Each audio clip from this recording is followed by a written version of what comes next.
right, so here we are with Coach Jacob Ritchie. Hey, really appreciate you joining us today, Coach. No problem. Glad to do it. All right, all right. Well, I just wanted to ask you some questions here so that way people can get to know you. So let me ask you, how long have you been involved with wrestling? I've been involved with youth wrestling for about 8 years now. Okay. Started out with the Maniacs way back when my kids first started. They did a little YMCA program. Okay. Kind of got hooked on it. I was fighting a lot back then, so they had been in the fight gym quite a bit their whole lives. And I knew that wrestling was the best base for MMA, so that's kind of why we got started with that. Help them out with their jiu-jitsu, help them out with their boxing. I always loved the wrestlers that would come into the gym, just toughness of all of it. A lot of grit. Yeah, and you are actually, I guess, a retired professional fighter? Yeah, there came a point in my kids' lives, they got very competitive, and we went ahead and made the choice. I sat them down, talked to them, and I said, my career's about over. They had been pressuring me to coach more and more.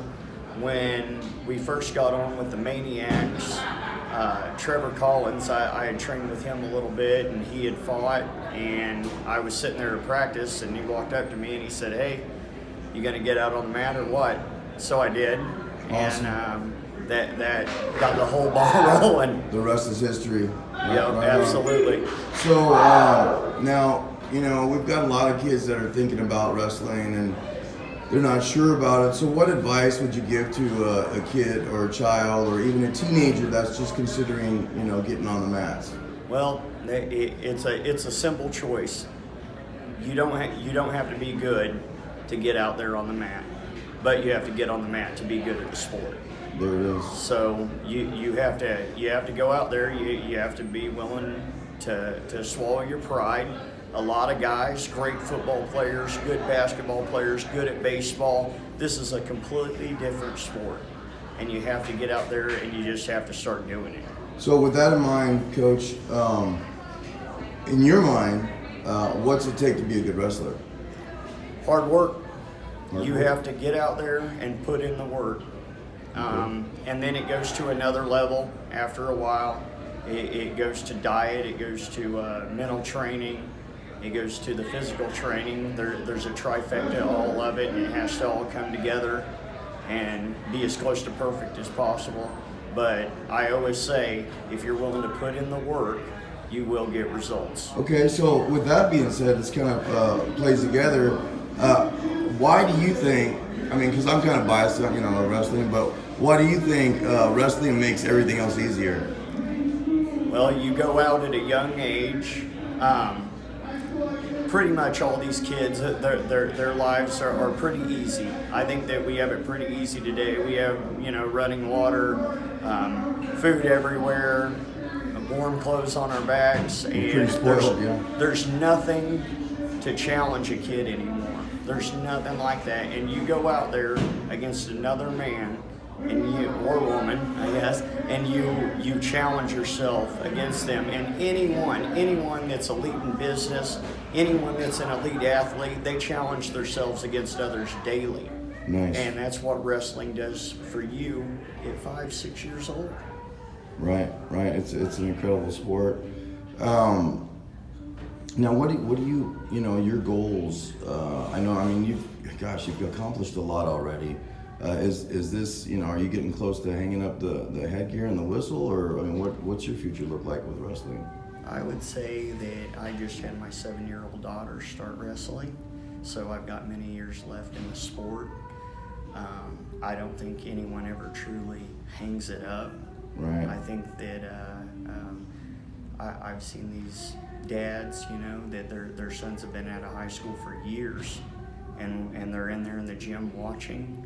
I think that you can always do something with it, and if the passion's there, you'll never stop. Right on. And Coach, if you can think back, and I'm sure there's like a laundry list, but what's one of your biggest accomplishments in wrestling?